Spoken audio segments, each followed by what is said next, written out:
Well, today is the first day of our Property Players series, a conversation with some of the biggest property figures and what they are seeing. To start things off, we've got the outlet king, Stephen Tanger. He's the president and CEO of Tanger Factory Outlets, which owns 33 outlet malls across the U.S. And Steve, great to have you back on Bloomberg. Thank you. 33 outlet malls about to get quite crowded, I hear. A lot more plans in the drawing, on the drawing board for other outlet malls from other companies. But first off, though, last time you were on, you talked about rent increases. I think it was by about 10%. You've seen them. Are you going to see that pace continue this year? Well, we hope so. Rent increases are a reflection of our tenants' sales and their profitability. We have long-standing partnerships over the past 30 years with the finest brand and designer names in the world. And in the third quarter, the end of the third quarter, our sales were up 6.2%. Which means that our tenants still are making much more money, and they have the ability to give our stakeholders a little more profit too. Well, how about over the holiday season? Our sales through November were up, October, November. We don't have December sales yet, but traffic in December was up substantially over last year. Okay, so you see then 10% or more rental increases then for most of 2011? Or? We have not given guidance on rent increases for 2011, but we've got a lot of tailwind. And again, our tenants are doing extremely well.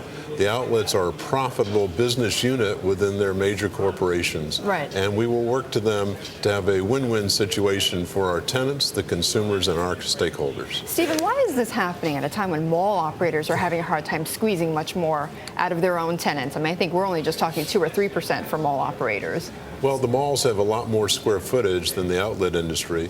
Our centers have been 95% or more occupied for the past 30 years. Now, that's a statement that no other property type with a national portfolio and no other company can say. At the end of the third quarter, we were close to 98% occupied. 98%. So most of our properties have a waiting list. Oh, wow. Okay. So I know you just opened, the most recent one was in North Carolina. Right. I think that was when we last talked.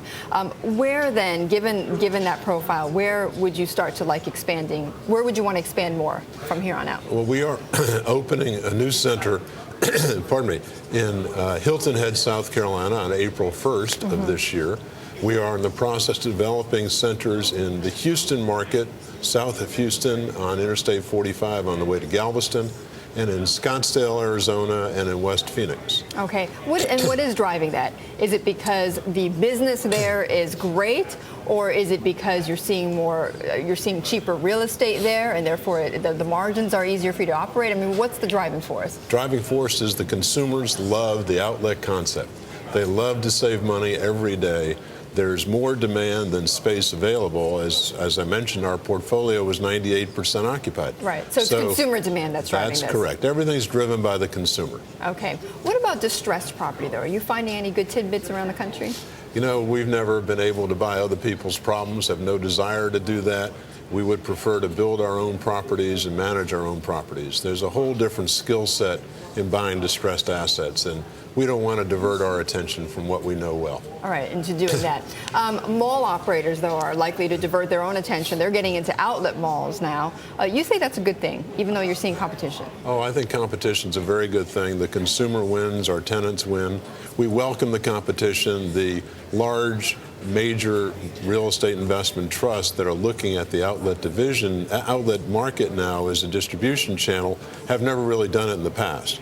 These are highly sophisticated, well-run, disciplined companies that will produce outlet centers that are high quality. Right. And in the eye of the consumer, it elevates the outlet concept for the consumer. So we welcome that. You don't mind oversaturation or saturation at this point? The outlet industry in total, we think, by our estimate, only has about 50 million square feet. To put that into perspective, the Chicago market has 178 million square feet of retail. So you can fit our whole little industry 3 times into Chicago. There's lots of room to grow in the United States. Okay. Stephen, thank you so much for stopping by again. Well, it's my pleasure. Thanks for having me back.